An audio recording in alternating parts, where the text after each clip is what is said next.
So it's been a couple of days since Wuthering Waves version 3.1 came out, and after playing the main quest of this patch, I can undeniably say that Wuthering Waves is not only a gacha game anymore. And in this video, I am going to tell you exactly why I think that. Since the beginning of the game, Wuthering Waves always has been a gacha game first and a story game second.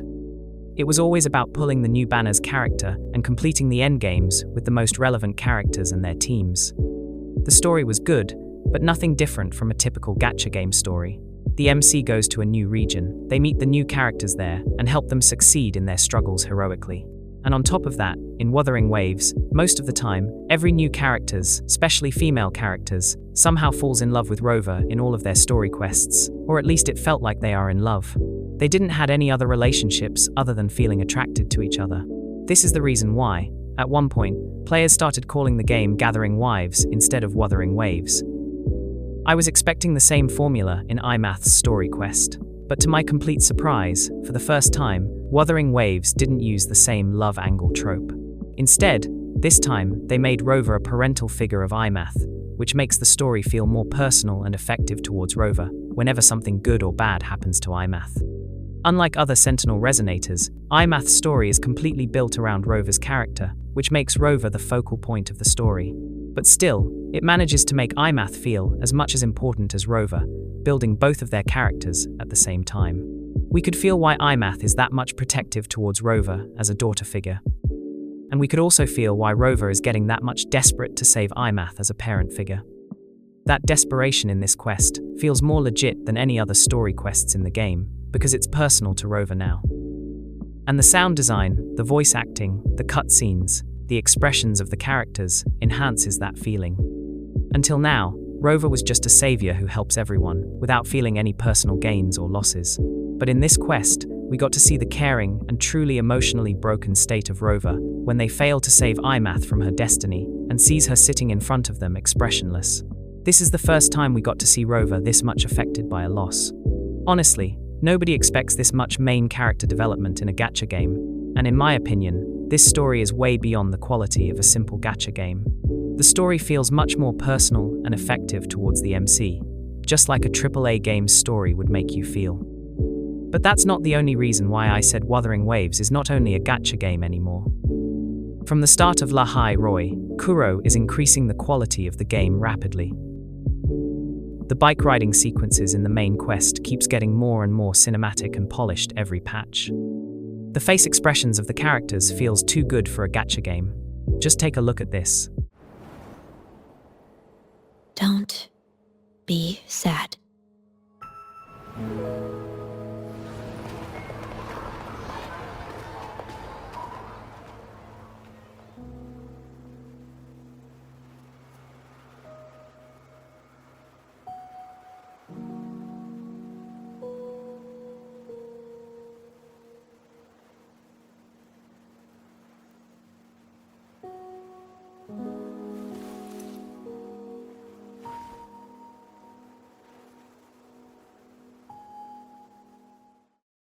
In my opinion, the boss battle with Sigillum during the 3.1 quest is the most cinematic and best-looking fight in all of gacha games. And if you don't want to play this game because of the gacha system, or don't want to put time in character building, you can still play the whole story without pulling or building a single character. Because, in every quest, you get to play as a trial version of Rover, which makes the story more immersive, and you can defeat the enemies without facing any kind of restrictions. So if you don't want to engage with the gacha system at all, you can still play the game for its story. And Kuro has proved again and again how good of a storytelling game Wuthering Waves can be, especially with the story quest of version 3.1. Occasionally, the story faces a bit dull patches here and there, but that's because either it's a filler patch to give players a breather after an important moment in the story, or it's just for the setup for upcoming story quests. Just like we got the quests of Chissa, Lenei, and Mornier after the final events of Rinascita, and they introduced us to Lahai Roi, but the quality of the scenes never goes down. In my opinion, Chissa's story quest falls into the mid-story quest section, but still, this quest has the most beautiful looking scenes in the game, which keeps your interest in playing the story. I never felt dissatisfied after playing a story quest in Wuthering Waves, because the storytelling quality never goes below mid, no matter how much a filler story it is. And the duration of the stories are 2.5 to 5 hours max, which makes the experience much more comfortable than some other gacha games. So if you are a story game enjoyer, you can play Wuthering Waves without any kind of restrictions and experience a good storytelling experience. I am not saying the game has become a story game first and gacha game second, but I think Kuro has balanced the story and the gacha equally to serve both types of player interests with their increasing quality in both sections. So yeah, that is why I think Wuthering Waves is not only a gacha game anymore, it's a story game too if you want to play it that way. I want to talk more about the 3.1 story quest, because we were able to see so many things about Rover's past. The story has left a strong impression on me, but I don't want to cover that topic in the same video.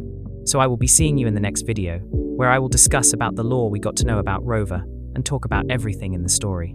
Until then, stay safe and keep enjoying your favorite story games. Peace out.